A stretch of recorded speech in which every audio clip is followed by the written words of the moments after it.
तो इस केस में 22 में क्या हो जाएगा, Nr2 का सबसे कम OR के रेस्पेक्ट में और OR का सबसे कम किससे होगा, F के रेस्पेक्ट में, क्योंकि F मोर इलेक्ट्रोनिगेटिव है किसके रेस्पेक्ट में।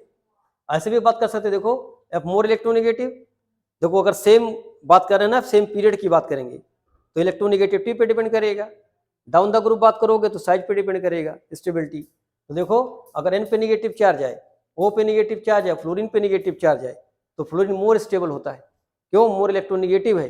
लेकिन जब डाउन द ग्रुप बात करते थे हम लोग साइज की बात करेंगे, ठीक। तो बात समझ में आ रही है। फिर देखो 23 का देखो, the compound which give the most stable carbon ions on dehydration. अब देखो डिहाइड्रेशन का मतलब क्या है, OH निकलेगा तो प्लस चार्ज आएगा, तो आपको देखना क्या है कि प्लस चार्ज किसका ज्यादा स्टेबल है, तो जिसमें कार्बोकैटायन ज्यादा स्टेबल उसका डिहाइड्रेशन सबसे पहले होगा। देख रहे हो डिहाइड्रेशन एल्कोहल से क्वेश्चन आ गया, देखो ये। तो देखो अगर हम इस बॉन्ड को तोड़ें, यहाँ प्लस चार्ज आएगा, बोलो, और प्लस चार्ज कैसा आएगा बताइए। अगर हम बात करते हैं प्लस चार्ज की, तो प्लस चार्ज यहाँ पे देखो आया, तो ये कौन सा बन गया, 1 डिग्री कार्बोकैटायन। ये क्या बन जाएगा, 1 डिग्री कार्बोकैटायन।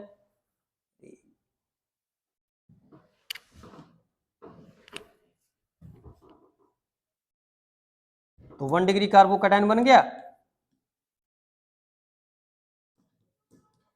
बोलो। अगर इसको तोड़ोगे तो कौन सा बनेगा, ये देखो ये बनेगा आपको प्लस चार्ज, लेकिन ये 3 डिग्री बन गया। यहां देखो बॉन्ड तोड़ो, कौन सा चार्ज आएगा, प्लस चार्ज, और यहाँ पे कौन सा हो गया, 1 डिग्री। इसको तोड़ेंगे तो ये क्या बनेगा, 2 डिग्री। तो ज्यादा स्टेबल कौन सा होता है, 3 डिग्री की 2 डिग्री। तो 3 डिग्री मोर स्टेबल होता है, इसलिए डिहाइड्रेशन सबसे जल्दी किसका होगा, इसी का सबसे पहले डिहाइड्रेशन होगा। तो बात समझ में आ रही है। तो यहाँ भी कार्बोकैटायन की स्टेबिलिटी से बात कर सकते हैं हम लोग, ठीक। बाकी देखो बॉन्ड की पोलैरिटी से बात की जाती है तो क्या करते बताओ, बोला करते 3 डिग्री अल्कोहल्स क्या होते थे, एसिडिक की बेसिक। अरे 3 डिग्री अल्कोहल्स है, बेसिक नेचर का होता था, क्यों, मोर प्लस आई इफेक्ट। तो यहाँ पे OH बॉन्ड की जो पोलैरिटी क्या हो रही थी बताओ, पोलैरिटी ये घट जा रही थी ना। अब पोलैरिटी घटेगी तो क्या हो जाएगा बताओ, एसिडिक कैरेक्टर्स घट जाते थे। यहाँ भी देखो उसकी बात कर सकते थे हम लोग। तो बात समझ में आ रही है। तो देखो डिहाइड्रेशन का क्वेश्चन भी इससे हम कर सकते हैं प्लस आई इफेक्ट से, यानी अल्कोहल्स के क्वेश्चन भी कर सकते हैं हम लोग। तो प्लस आई का बहुत बड़ा इंपैक्ट है यहाँ पर भी, देखो इसके बहुत सारे एप्लीकेशंस हैं। फिर देखो ये पूछा which free radicals is most stable. यहाँ देखो भाई ये कौन सा डिग्री बताओ, देखो ये 1 डिग्री है, लेकिन साथ में क्या लगा है, बेंजीन। तो बेंजीन क्या करेगा इसको, बोलो, बेंजीन क्या करेगा, शिफ्टिंग करेगा, डीलोकलाइज करेगा, तो स्टेबिलिटी बढ़ा देगा। तो यहाँ देखो सिर्फ क्या है, यहाँ बताइए, यहाँ पे जो आपके पास है ये लोकलाइज है, यहाँ प्लस आई क्या करेगा, इसको स्टेबलाइज करेगा। यहाँ देखो 2 साइड से प्लस आई इसको स्टेबलाइज करेगा, बोलो। यहाँ देखो 3 साइड से इसको स्टेबलाइज करेगा। लेकिन ज्यादा स्टेबिलिटी किसकी होगी यहाँ पे, ये, क्योंकि वो सारे लोकलाइज हैं, लेकिन इसका लोन पे क्या हो जाएगा, डीलोकलाइज। ये तो बताया भी गया था ना, देखो आपको फिर देख लो चाहे तो ऐसे। अगर हम लोग बात करते हैं इसकी, देखो ऐसे बात कर लें,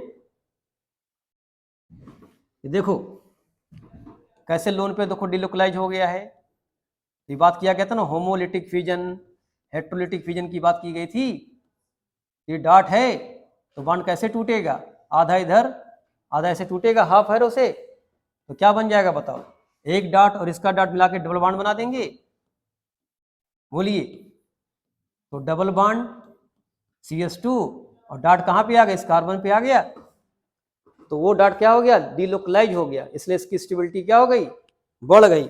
इसको हम लोग क्या बोलते हैं, बेंजिल फ्री रेडिकल, बोलो। एक काम ये भी कर सकते थे हम लोग। तो स्टेबिलिटी हम कैसे देखते हैं, डीलोकलाइजेशन से भी देखेंगे और प्लस आई से भी देखेंगे। यहाँ पे नेक्स्ट देखो 25 में क्या दिया है, इंडक्टिव इफेक्ट इन्वॉल्व।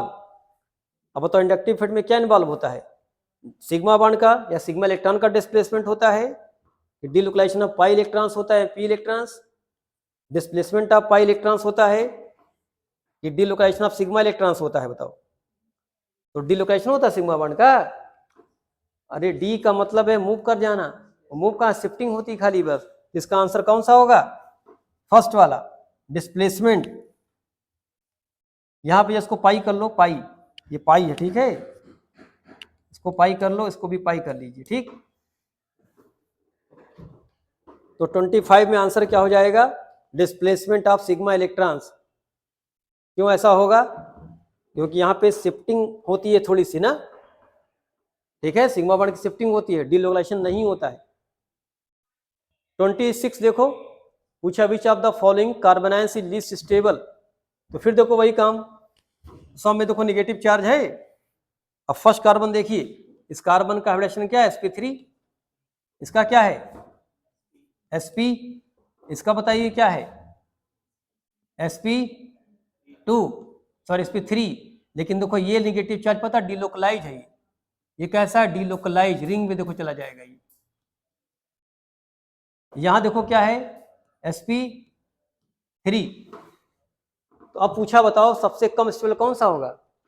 तो देखो ये bsp3 है और ये bsp3 है, ये bsp3 है, लेकिन यहाँ देखो इलेक्ट्रॉन निगेटिव चार्ज क्या रिंग में चला जाएगा, डिलोकलाइज हो जाएगा, तो स्टेबिलिटी सबसे ज्यादा हो जाएगी।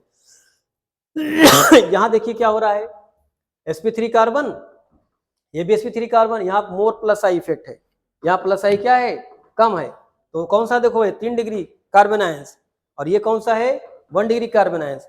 जिसमें बताया रिवर्स बताया गया, तो उल्टा होता है ना कार्बोकैटायंस का। कार्बोकैटायन क्या थे? 3 डिग्री, 2 डिग्री, 1 डिग्री स्टेबिलिटी थी, और इसमें उल्टा हो जाएगा।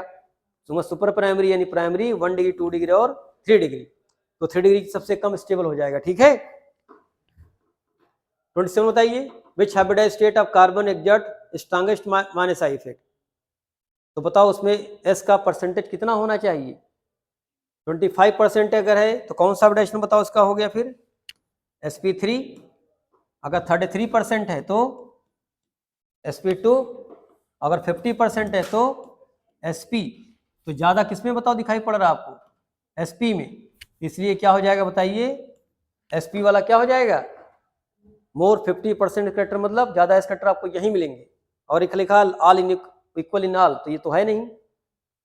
फिर 28 का देखो, order of acidic strength given the molecules, बोलो भाई, तो सबसे स्ट्रांग एसिड कौन सा होगा? इसमें तो कोई आपको बताया था, याद है? इसमें डी ऑर्बिटल रिजोनेंस, इसको हम क्या बोलते हैं? डी ऑर्बिटल रिजोनेंस से बताते हैं। तो अगर देखा जाए तो ज्यादा सबसे किसका होना चाहिए था? फ्लोरीन का, लेकिन फ्लोरीन के रेस्पेक्ट में ज्यादा किसका हो जाएगा? क्लोरीन का। ये उस दिन आपको बताए भी थे, फिर से देख लो चाहे तो एक बार। इसको हम लोग क्या बोलते हैं? D orbital resonance.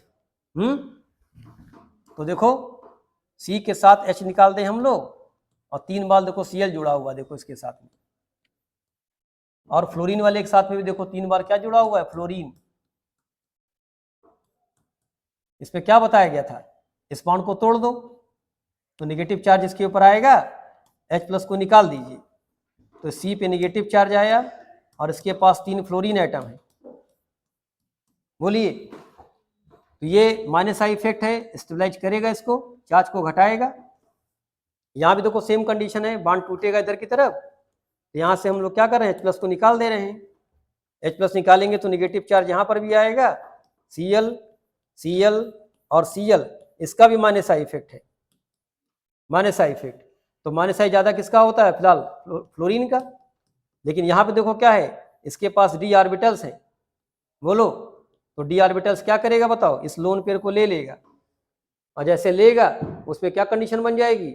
इसका लोन पेयर डिलोकलाइज हो गया, निगेटिव चार्ज डिलोकलाइज हो गया, इसलिए इसकी स्टेबिलिटी बढ़ गई, इसलिए क्या हो जाएगा बताइए? CHCl3 यानी क्लोरोफॉर्म क्या हो जाएगा? More acidic than fluoroform. इसलिए देखो इसमें ऑर्डर क्या मिलेगा बताओ? Chloroform more acidic than fluoroform. उसके बाद किसका नंबर आएगा? Br वाले का नंबर आएगा, और फिर यानी ब्रोमोफॉर्म का, फिर आइडोफॉर्म का नंबर आएगा। इसमें लिख लो भाई यहाँ पे इसका ज्यादा क्यों है? तो due to d orbital resonance. Are you getting this point? बोलो, तो ज्यादा क्यों हुआ है? Due to d orbital resonance की वजह से। इसको फिर डिस्कस करेंगे अभी हम लोग, जब रिजोनेंस की बात करेंगे ना, हम एक बार फिर डिस्कस करेंगे इसको हम लोग। एसिडिटी कई चीज पे डिपेंड करती है, एटम्स पे डिपेंड करती है, रिजोनेंस पे डिपेंड करेगी, इंडक्टिव इफेक्ट पे डिपेंड करेगी, हाइपर कॉन्जुगेशन पे भी डिपेंड कर सकती है, ठीक। उसके बाद एच बॉन्डिंग पे डिपेंड करेगी, डी ऑर्बिटल्स पे डिपेंड कर सकती है। यहां देखो भाई क्या दे रहा है, आर्डर ऑफ लिखा के का मतलब, के का मतलब क्या पूछ रहा है, एसिडिक प्रॉपर्टी पूछ रहा है। तो ज्यादा एसिडिक कौन है बताइए। तो कैसे देखेंगे एसिडिटी, देखो किसके रेस्पेक्ट देखना होता है, OH के रेस्पेक्ट। देखो यही OH क्या है, एसिडिक है। तो बताइए सबसे ज्यादा स्ट्रांग एसिड कौन सा होगा। तो जरा सबसे पहले क्या चेक कर लो, देखो 1 2 3 कार्बन, 1 2 3 कार्बन, यहाँ भी 1 2 3 कार्बन, यहाँ भी 1 2 3 कार्बन। अब देखो इसके सेकंड नंबर पे क्या लगा है, NO2 ग्रुप, जिसकी पावर ज्यादा होती है।